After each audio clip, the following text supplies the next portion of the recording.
Sechet Shabbat, résumé du Daf Vav. Ici, la Gemara va traiter les définitions précises des domaines, des différents domaines du Reshut Arabim, du Reshut Yachid, de Carmélite, comme on verra. Nous allons attacher. Donc la Gemara commence par une braïta qui parle du cas suivant. Quelqu'un qui sort un objet du magasin qui est appelé domaine privé Reshut Yachid, et il le sort à un Reshut Arabim, alors qu'il traverse entre le magasin et le Reshut Arabim, le domaine public, il traverse entre l'un et l'autre, il traverse un endroit qui n'est en fait ni l'un ni l'autre, ni Reshut Yachid ni Reshut Arabim, c'est un domaine intermédiaire qui s'appelle Carmélite, par exemple, les estrades sur lesquelles s'assoient les marchands, et donc ils ne servent pas vraiment de domaine public, c'est-à-dire pas tous les gens ont du mal à marcher là-bas, ils ne circulent pas tellement là-bas, c'est pas un Reshut Arabim. D'autre part, c'est pas non plus un Reshut Yachid, parce que finalement, c'est pas dans le magasin, c'est à l'extérieur, et puis ça ne répond pas aux définitions d'un Reshut Yachid. Et cet homme-là, il a sorti donc l'objet du magasin, il est arrivé au Reshut Arabim ensuite, alors qu'il a traversé ce domaine intermédiaire. Est-ce qu'il est chayav ou patour machloket? Donc selon Tanakama, il est chayav, selon Ben Azaï, il est patour. La Gemara explique la raison de Ben Azaï. Ben Azaï pense, mehaler keomed. Celui qui marche, c'est comme s'il s'était arrêté à chaque pas. Et donc c'est en fait ici, comme s'il s'était arrêté pour faire une anacha, pour poser l'objet à ce domaine intermédiaire en marchant. Et donc finalement cet objet-là n'a pas fait une melacha d'un domaine à l'autre domaine opposé. Il n'est pas sorti d'un Reshut Yachid pour être posé directement au Reshut Arabim, puisqu'il a été posé au milieu, dans ce domaine intermédiaire, dans ce Carmélite en question, qui sont les estrades des marchands, et donc ça s'appelle pas une melacha complète. Ça s'appelle pas une melacha, c'est une melacha où on n'a pas fait du Reshut Yachid au Reshut Arabim, donc il est pas tour. La Gemara va dire plus loin que Ben Azaï est quand même d'accord dans le cas où celui qui a porté l'objet, il ne marchait pas d'un domaine à l'autre. Il ne marchait pas, c'est pas qu'il est sorti avec l'objet dans la main en marchant depuis le magasin jusqu'à la rue. Simplement, il a jeté. S'il a jeté ou il a tendu, il a donné à quelqu'un dans la main, et que, en jetant, ça a dû traverser cet endroit, ce domaine-là qui s'appelle Carmélite, dans ce cas-là, Ben Azaï sera d'accord qu'il est chayav, parce qu'ici on ne dit pas malher kiomède, ici on ne dit pas que c'est comme si l'objet s'était arrêté au milieu. C'est qu'en marchant que je dis, c'est comme s'il s'était arrêté au milieu et qu'il avait posé l'objet au milieu.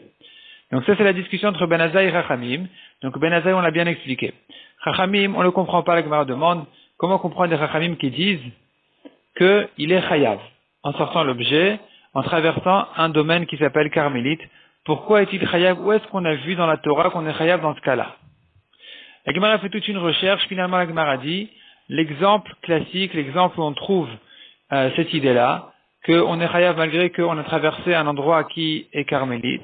L'exemple, il est celui qui sort d'une maison, donc d'un Reshut Yachid, d'un objet, il porte un objet, d'un Reshut Yachid, et il traverse, et en fait il le pose dans un Reshut Arabim, alors qu'il traverse entre le Reshut Yachid et le Reshut Arabim, ce qu'on appelle Tidé Reshut Arabim, les côtés, les coins, les côtés du Reshut Arabim, où là-bas, au moins dans certains cas selon tout le monde, cet endroit-là n'est pas appelé Reshut Arabim, on le considère comme un Carmélite. Donc celui qui a traversé en fait cet endroit-là, et qui en sortant l'objet depuis la maison jusqu'à la rue, il est chayav, ça c'est clair.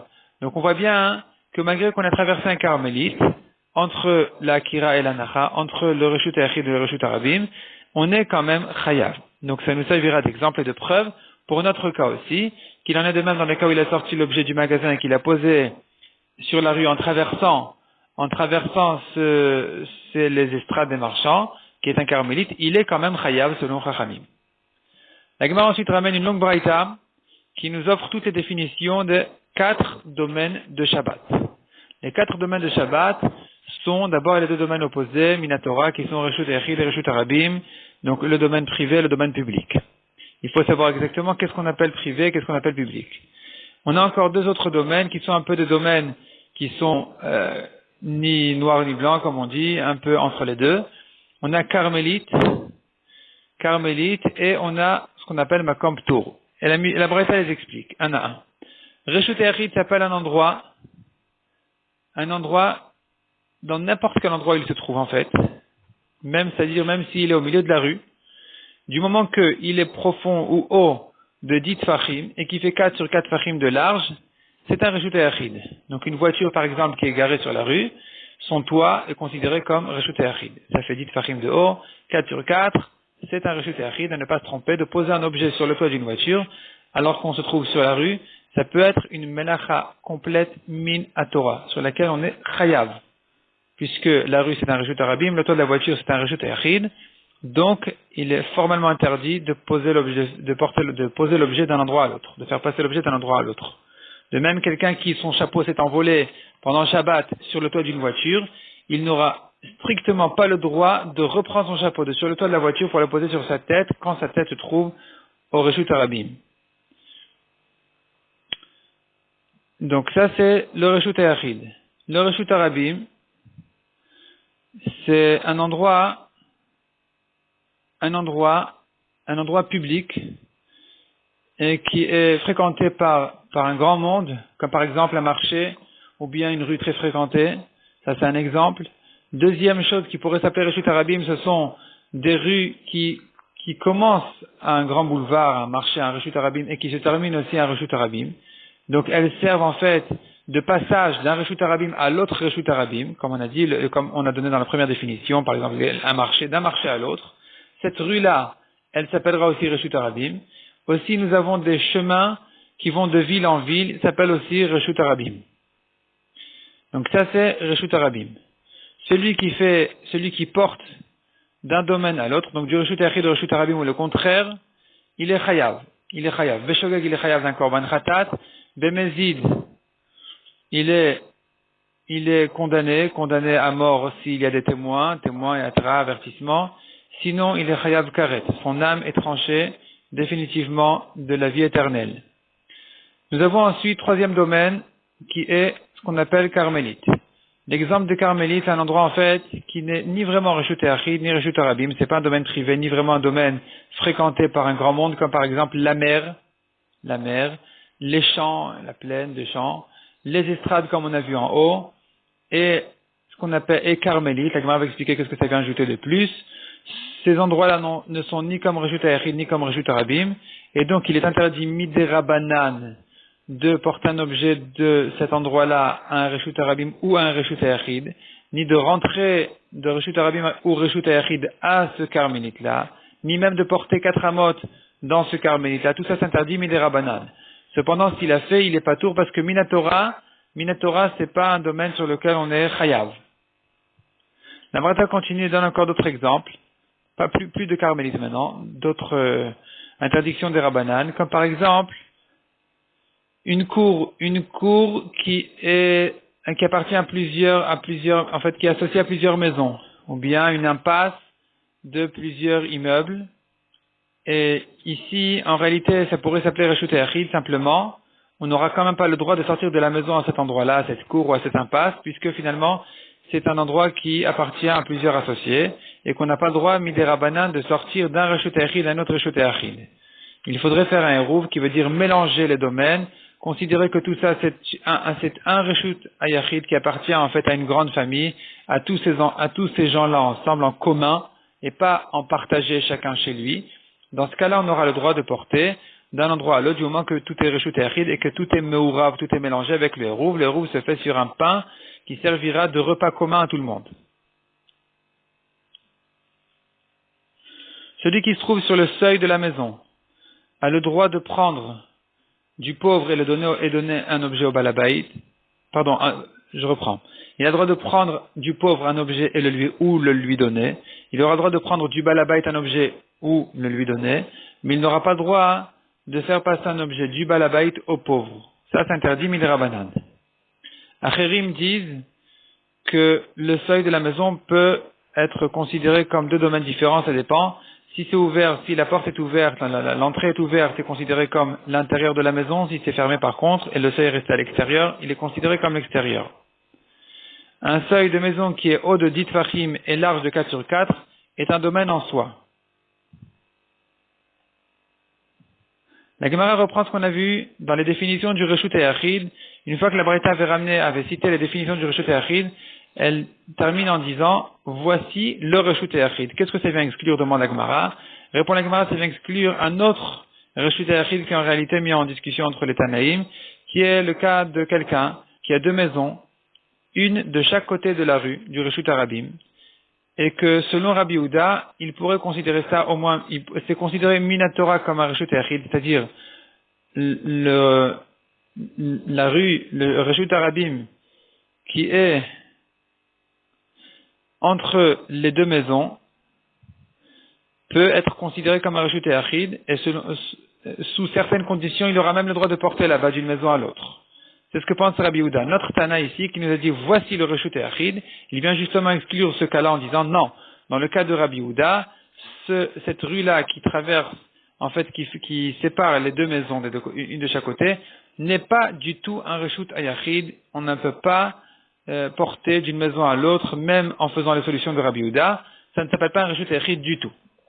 Ce qu'on a vu ensuite dans la Braïta, la Gemara reprend que, après les définitions du Reshut Arabim, la Braïta dit, voici ce qui s'appelle Reshut Arabim. La Gemara demande ici aussi qu'est-ce que ça vient inclure. Et la Gemara répond, ça vient exclure une autre halakha de Rabbi Yehuda, qui dit que quelqu'un, s'il y a un chemin fréquenté par le public, donc un Reshut Arabim, qui traverse un endroit qui avait été considéré comme un Reshut Yachid, selon certaines conditions. Maintenant, selon Rabbi Yehuda, le fait que les gens traversent cet endroit-là, en réalité, ils négligent le fait qu'on a voulu considérer cet endroit-là comme un Reshut Yachid, et donc, ça abîme le Reshut Yachid qu'on a voulu faire ici. On ne pourra pas l'appeler un Reshut Yachid du moment que les gens le traversent. Tandis que Chachamim ne pense pas comme ça, eux pensent que c'est pas grave du moment qu'on a mis les barrières là où il fallait, et qu'on considère cet endroit-là comme un Reshut Yachid, c'est-à-dire en réalité c'est tout autour d'un puits, et que quelqu'un veut donner à boire à ses animaux, et donc il met des barrières sous certaines manières autour du puits, et qu'on va considérer tout ce carré-là comme un Reshut Yachid, eh bien, même si, selon Chachamim, les gens traversent cet endroit-là, et qu'ils prouvent qu'ils ne craignent pas ce Reshut Yachid, ils ne le considèrent pas comme un Reshut Yachid, c'est pas grave, du moment qu'on a placé les barrières comme il fallait, c'est un Reshut Yachid, et c'est ça ce que la Braïta a voulu nous dire en disant, voici ce qu'est un Reshut Arabim, donc sur les choses qui sont citées dans la Braïta, comme par exemple, le marché, les grandes rues et tout ça, ça vient dire, ça c'est un Reshut Arabim. Mais le cas de Rabbi Yehuda, qui dit que les gens qui traversent un endroit qui était fermé comme Reshut Yachid, eh bien, ils en font un Reshut Arabim, ça, non. Ça, selon Chachamim, c'est pas un Reshut Arabim. Le désert, est-ce qu'il a un Reshut Arabim ou pas? Ça dépend. Si, aujourd'hui où le désert n'est pas fréquenté, c'est pas un Reshut Arabim, tandis que du temps où le peuple juif était dans le désert en sortant d'Égypte, c'était effectivement considéré comme un Reshut Arabim cet endroit-là. La Gemara reprend ce qu'on a vu dans la Braïta, celui qui a porté pendant le Shabbat, donc d'un Reshut Arabim à un Reshut Yachid, le contraire, il est chayav. Qu'est-ce qu'il est chayav? La Braïta est rentrée dans les précisions, dans les détails de ce qu'il est chayav. Beshogeg, il est chayav khatat, Bemezid, il est chayav karet, s'il a des témoins, il est chayav ce qu'on a vu dans la Braïta. La Gemara demande qu'est-ce qu'on vient nous apprendre ici. Toutes ces halachot là sont connues, il était suffisant de dire il est chayav, point. Je sais déjà ce que veut dire le mot chayav. Répond la Gemara, non, ici il y a un chidouche qui vient nous dire que il est chayav khatat là-dessus, et ne crois pas que,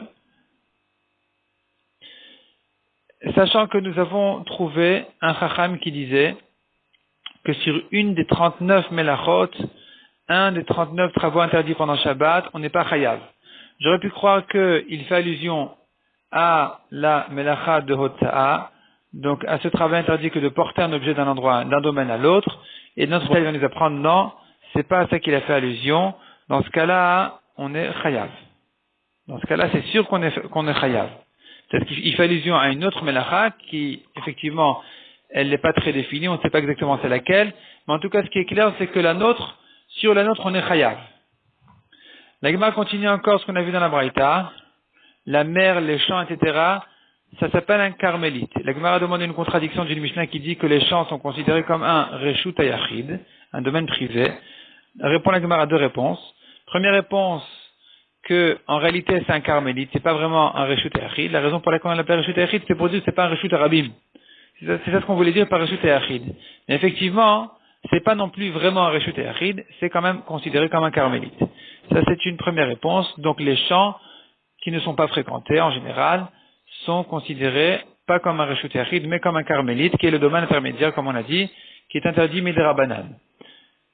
Deuxième réponse de la Gemara, il s'agit ici d'un cas où le champ était entouré de murs, de barrières, hautes de Ditfachim, et dans ce cas-là, on dira qu'effectivement, c'est Minatora comme un Reshut et Achid, et c'est ça ce que a voulu dire la Mishnah, que la Gemara cite ici pour contredire notre Braïta.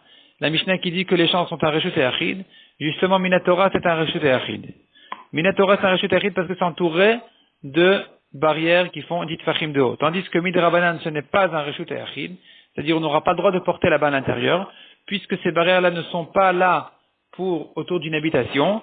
Donc, Midrabanan c'est considéré comme une carmélite, on n'aura pas le droit de porter là-bas à l'intérieur.